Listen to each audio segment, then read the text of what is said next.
Debra, we are so thrilled to have you in the Nottingham Playhouse production of The Madness of George III. Thank you. I'm very thrilled to be there. What attracted you to the role of the Queen? What do you think she stands for? What is it about it that... I really love that she's a queen. I've said that to you before. I've never played a queen. Don't understand why. I'm always a lady in waiting or something. So to be the queen is very exciting. So it's the frocks? Obviously the frocks and hopefully the jewellery. No, I think that, I knew Mark was going to be the king, and I've worked with him before, and I loved his work, and I loved working with him. I really loved their relationship. It's so nice to play a couple who just love each other, and they've worked it out. And I think, and last time we worked together, we played a couple who loved each other when I worked with Nigel. And it's quite rare that you have at the centre a sort of team. And I really like that about it, that they have a shorthand together. And I love the domesticity of it as well, considering who they are. And yet she knows what the rules are, and she knows how she must behave. So all of that is really interesting, finding the public and the private. And you mentioned the film briefly. So Helen Mirren obviously famously played the role of the Queen on the movie and was nominated for an Oscar. Yeah, she's supposed to be not that beautiful, isn't she, the Queen? They all talk about that, but I mean, she looked ravishing. As do you. I don't think she took that note. They do talk, there is a bit of a running joke at her talking about expense. her and she broke her nose and she got better since then. You just think, she's gorgeous. Similarly, I guess, is there a pressure in any way, the fact that it's based on a historical figure? Like, will you do any research prior to rehearsal starting? Will that be part of your process? I think I will do a bit, because I just think the period detail of it, because you are doing it in period, I just think that's really important, because the courtly manners are so different to how we would. I think to understand that. And I would want to know about their family life. So yes, as there are facts there, I think it would be worth knowing them. And then you sort of filter them.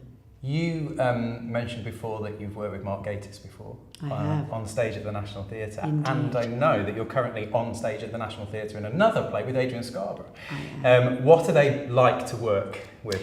Well, Adrian and I have worked together many times, and we often got cast as husband and wife. Right. So he's like my theatrical husband. They're both quite similar, actually, because they're very precise comedians and completely brilliant with props and things like that. They're very adept actors, but very naughty, both of them. So I do fear there will be quite a lot of giggling. Not too much giggling. No, we will try and behave. And I don't think either of them, they're both light with their talent, I think. They share that they just can really do it. And sort of people who are really good on stage, it's very thrilling to be around, because they keep your game high. Yeah, you work a lot in London. What sort of drawn you back to doing regional theatre? Do you think regional theatre is important for the theatre ecology? I'm using the word ecology there, because I'm an artistic director. I see that your whole vocab has changed. Since I was appointed. Since you were appointed. I swallowed a dictionary. There's a how-to book. Is there? Yeah. So no more chats about Love Island? No more chats about Love Island. No. Yes, I think it is really important. I think it's really sad that I'm such an old school person, and that the way I went to drama school, and my dream was to get a rep job and work in different reps and learn this different skills from these amazing directors that you would work with, and you gradually worked your way up to hopefully you would then work with people at, in a London theatre. But the work that was happening out of town was where you really learnt your trade, in a way. And I think it's coming back. I do feel that. I do feel that the theatres are less... I'm so impressed that the world that we're living in at the moment, we say theatre will die because of all the, social media and the way kids don't know how to read anymore or care about live. That's just not true, in my experience, that people need it even more now than ever. So I think it's really exciting to go and do a play in Nottingham, a great play with great people. Why wouldn't you do that? Good. We're so excited. We can't wait to get going. We've put together a fantastic cast and it's a brilliant play, so we're very excited. Thank you so much for chatting. Pleasure. Thank you. Can't wait to get started. Yeah.